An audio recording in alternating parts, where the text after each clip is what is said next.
அன்பிற்கினிய ஆசிரியர் சொந்தங்களே, வணக்கங்க.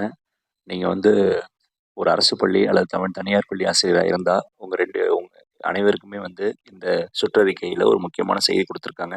என்னன்னு பார்த்தீங்கன்னா, குழந்தைகள நம்ம பள்ளிகள்ல வந்து மேலாண்மை செய்றது சம்மந்தமா அந்த சர்க்குலர் இருக்கு. என்ன சொல்றாங்கன்னு பார்த்தீங்கன்னா, அ வருவாய் மற்றும் பேரிடர் மேலாண்மை துறையால் வெப்ப அபாய மேலாண்மை குறித்து நடத்தப்பட்ட கூட்டத்தில் விவாதங்கள்.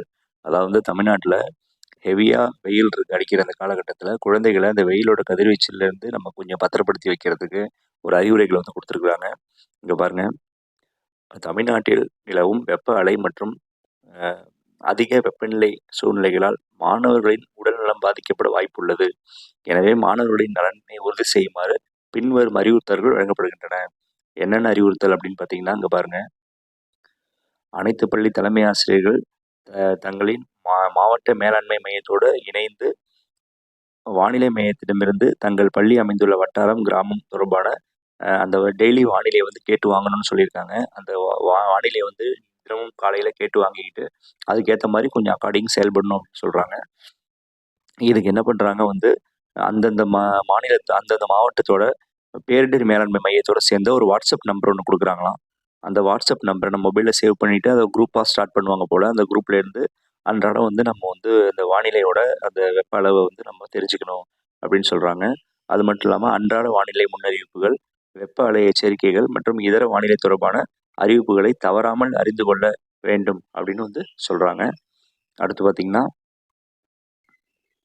இந்திய வானிலை ஆய்வு மையத்தால் கடுமையான வெப்ப அலை, அதாவது எக்ஸ்ட்ரீம் ஹீட் வேவ் நிலை ஏற்படும் என முன்கூட்டியே தெரிவிக்கப்பட்டால், அது அப்பப்ப இப்பலாம் வந்து அது மாரி சொல்றாங்க. முன்கூட்டியே சொல்றாங்க.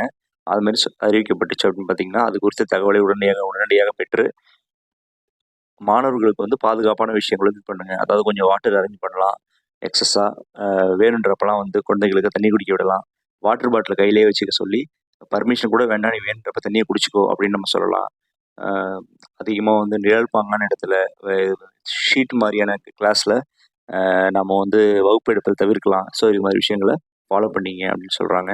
லாஸ்ட் பார்த்தீங்கன்னா, சூழ்நிலையின் தீவிரத்தை கருத்தில் கொண்டு மாவட்ட நிர்வாகத்தின் அறிவுரைகள் மற்றும் நடைமுறையில் உள்ள அரசு வழிகாட்டுதல்களை வந்து ஃபாலோ பண்ணுங்க அப்படின்னு டீச்சர்ஸ்க்கு வந்து அட்வைஸ் பண்றாங்க. கடைசியா பாருங்க, மாணவர்களுக்கு போதுமான குடிநீர் வசதி, ஓய்விட வசதி, வெளிப்புற செயல்பாடுகளை தவிர்த்தல். அதாவது வந்து ரொம்ப ஹீட் எக்கச்சக்கமா இருக்க இந்த உச்சி வெயில் நேரத்தில வந்து பிள்ளைங்கள கிரவுண்ட்ல விடாம பார்த்துக்கிறது, அந்த டைம்ல பிஇடி கிளாஸஸ் விடாம பார்த்துக்கிறது, வெப்ப அலை தொடர்பான பாதுகாப்பு நடவடிக்கைகளை முறையாக பின்பற்றுமாறு, இத வந்து உறுதி செய்யுமாறு வந்து கேட்டிருக்கிறாங்க. ஸோ வந்து அரசு மற்றும் தனியார் பள்ளி ஆசிரியர்கள் யாராவது இந்த வீடியோஸ நீங்க பார்க்குறீங்கன்னா, கவனமா இருங்க. புள்ளைங்கள பத்திரமா பார்த்துக்கங்க. நீங்களும் கவனமா இருங்க. நன்றி.